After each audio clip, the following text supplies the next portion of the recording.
ये बात काफी पुरानी नहीं है। ये बात तब की है जब अयोध्या का फैसला आने वाला था। कानपुर में दंगों के डर से कानपुर बंद था। हर कोई किसी न किसी तरह से अपनी छुट्टी के मजे ले रहा था। मेरे पड़ोस में रहने वाले एक चाचा जी अक्सर अपनी छुट्टी गंगा किनारे व्यतीत करते थे। मछलियों के बड़े शौकीन थे, इसलिए अक्सर छुट्टी के दिन मछलियां पकड़ने गंगा किनारे चले जाया करते थे। कभी कम तो कभी ज्यादा, मगर मछली पकड़ने में उस्ताद थे। उस दिन उन्होंने अपना दिन का खाना निपटाया और फिर अपनी पत्नी यानी चाची जी से मसाला पीस कर रखने को कहा और चले गए गंगा किनारे मछली पकड़ने।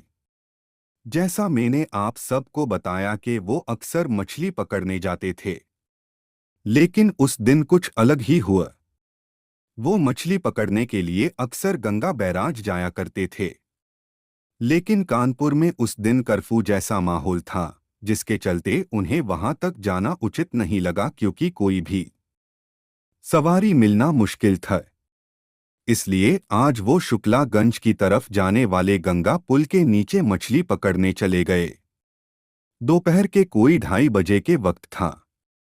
वो अपनी ही धुन में मस्त गुनगुनाते हुए मछलियां पकड़ने में व्यस्त थे, लेकिन 45 मिनट के बाद भी एक भी मछली हाथ नहीं लगी। लेकिन हर मछली पकड़ने वाले में सब्र का सैलाब होता है।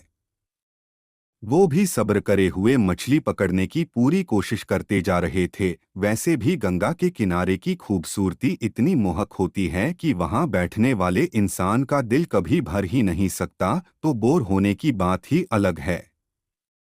वो भी अपनी खुशी में मग्न अपने काम में लगे पड़े थे। अचानक उन्हें महसूस हुआ कि उनके कांटे में कोई मछली फंसी है। उनके मन में खुशी की लहर दौड़ गई, लेकिन अभी पहले उन्हें देखना था कि मछली है कितनी बड़ी। अगर छोटी हुई तो कोई फायदा नहीं होगा, क्योंकि उनके परिवार में 5 लोग हैं। सिर्फ एक छोटी मछली से कोई फायदा न होता। खैर, वो अपनी इतनी देर बाद आई पहली सफलता को लेकर ही उत्साहित थे। उन्होंने कांटे की डोर को पकड़कर बाहर खींचना चाहा, मगर उन्हें भार ज्यादा लगा और वो उसे खींच नहीं पाए। उन्होंने अपनी उस मछली पकड़ने वाली डोर को एक पत्थर से बांध दिया और पूरा जोर लगाकर उस मछली को बाहर निकलने में लग गए। वो काफी जोर लगा रहे थे, मगर उसे बाहर खींच नहीं पा रहे थे। एक तरफ उनके मन में बड़ी मछली पकड़ने की खुशी उन्हें हार नहीं मानने दे रही थी, और दूसरी तरफ वो मछली जो बाहर आने की बजाय जैसे चाचा जी को ही अंदर खींचना चाहती थी।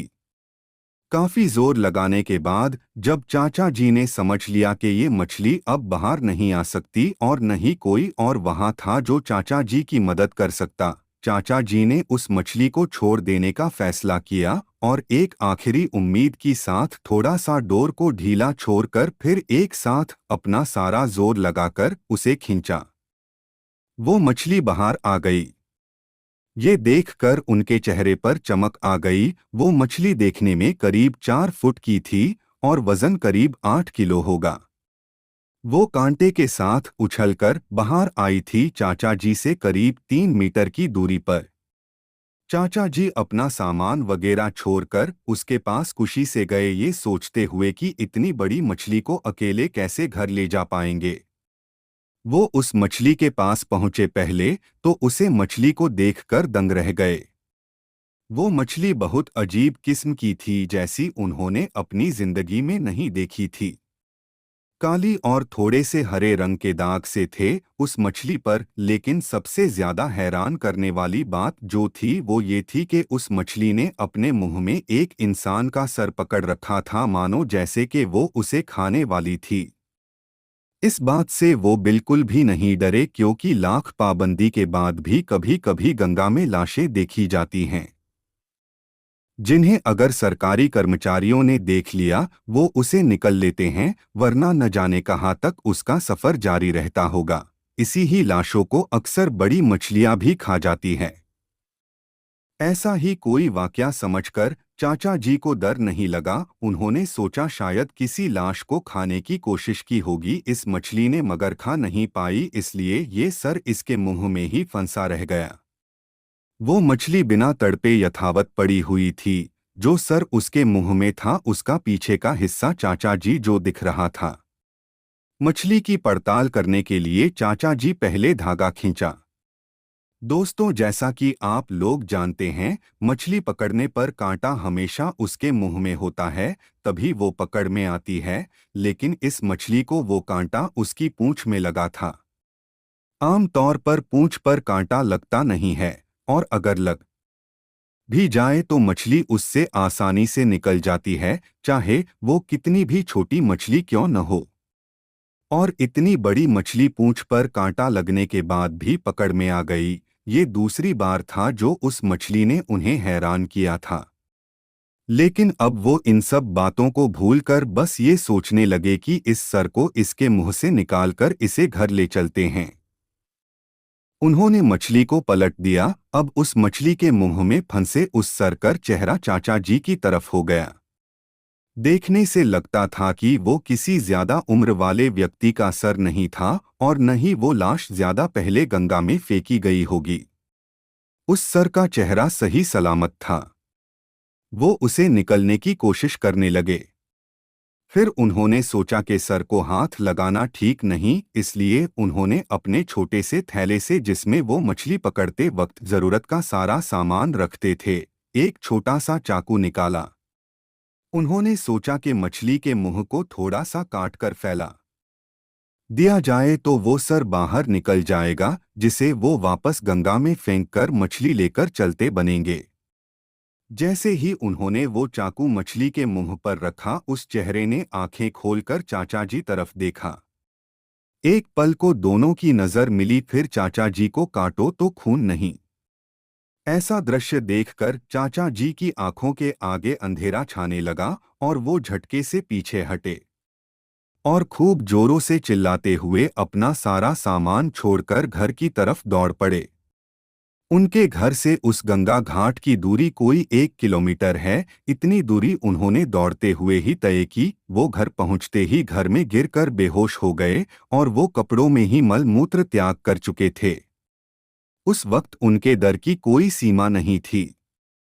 घर में हाहाकार मच गया। पड़ोसी घर में मधुमक्खी के तरह जमा हो गए। किसी को कोई अंदाजा बच्चे बड़े हैं उनके। उन्होंने चाचा जी के कपड़े बदले और उन्हें अस्पताल लेकर गए, जहां डॉक्टर ने उन्हें कोई सदमा या डर बेहोशी की वजह बताया। ये सुनकर सब हैरान थे कि सदमा या डर किस बात का लगा उन्हें, और सब मिलकर केवल उनके होश में आने का इंतजार करने लगे। करीब 4 घंटे बाद उन्हें होश आया। खुद को सुरक्षित महसूस करने के बाद उन्होंने थोड़ा राहत की सांस ली। फिर सारा वाकया उन्होंने अपनी पत्नी और बड़े बेटे को सुना दिया। किसी के लिए भी विश्वास करना मुश्किल, लेकिन चाचा जी की हालत उस घटना की सच्चाई को साबित कर रही थी। चाचा अब डर से उभर तो गए थे, मगर उन्हें जोरों का बुखार आए जा रहा था।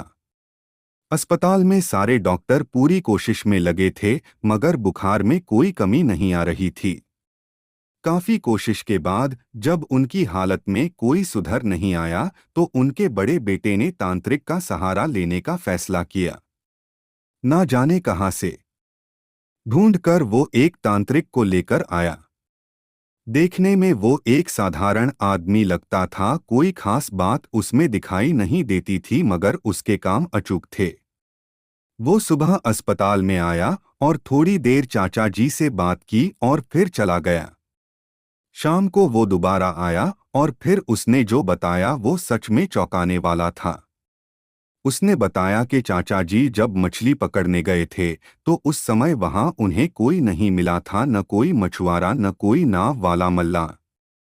क्योंकि सब इस बात को जानते हैं, गंगा हो या यमुना या फिर और कोई भी नदी, हर नदी के किनारों पर घटवार होते हैं, कोई बहुत सौम्य व्यवहार वाले तो कोई अत्यंत कठोर। ये इन नदी के किनारों के रक्षक होते हैं। जरूरी नहीं एक ही रक्षक हर वक्त किनारों की रक्षा करता हो, ये घटवार भी कई सारे होते हैं, हर किसी का वक्त होता है। दिन के किस पहर किसको रक्षा करनी है, एक व्यवस्थित तरह से सब कुछ तय होता है। जो लोग अक्सर डूबकर मरते हैं या अकाल मौत मरते हैं और घाट पर उनका संस्कार किया जाता है, उन सबकी आत्माओं और मल्लाहों के भोग से ये और भी शक्तिशाली हो जाते हैं। ये एक उन्मुक्त शक्ति होते हैं। कोई तांत्रिक इनसे टकराता नहीं। अगर ये किसी पर नाराज भी होते हैं तो तांत्रिक केवल इन्हें खुश करके ही इनका साया हटा पाते हैं। अगर किसी पर ज्यादा नाराज हो जाए तो उसे अगली सांस लेने का मौका भी न दे, और अगर किसी पर खुश हो जाए तो जिंदगी भर उनकी रक्षा करते हैं। नाव वाले मल्लाह इन्हीं की पूजा करते हैं और इनके आशीर्वाद और कृपा के बाद ही वो अपनी नाव नदियों में उतारते हैं, जिससे उनकी नाव बड़ी सी बड़ी लहरों से भी बच निकलती हैं। ये अक्सर चिलम, लंगोट, खड़ाऊ और सफेद मिठाई का भोग लेते हैं। इनकी हद में भूत प्रेत तो क्या देवता भी नहीं आ पाते। हमेशा किसी भी नदी के तट पर नदी में नहाने से पहले घटवार बाबा की जय बोलकर पहले नदी के पैर छूने चाहिए, फिर नहाना चाहिए। ऐसा आज भी घाटों पंडित और महंत बताते हैं। चाचा जी के साथ भी ऐसा ही कुछ हुआ था।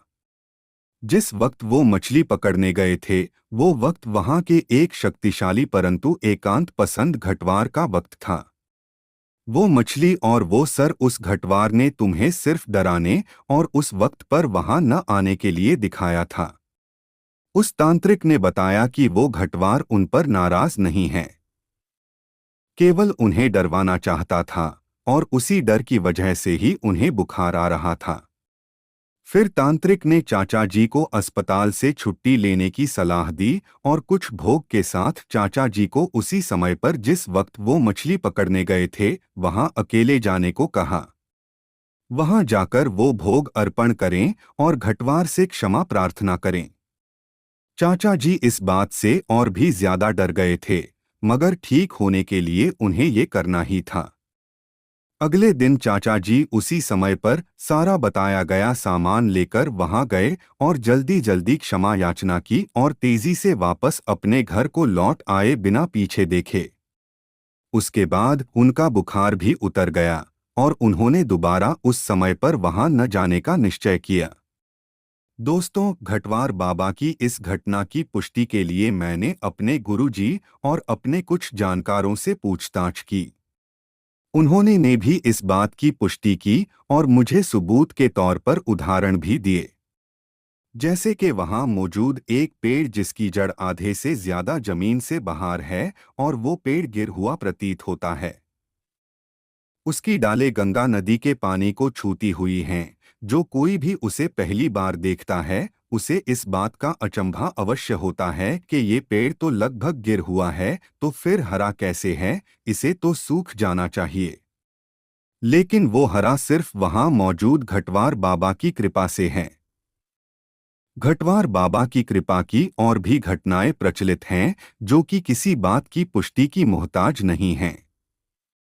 घटवार दुष्टों को सजा भी देते हैं और मजबूरों की मदद भी करते हैं। वो घटनाएं मैं आपको आगे भी बताऊंगा।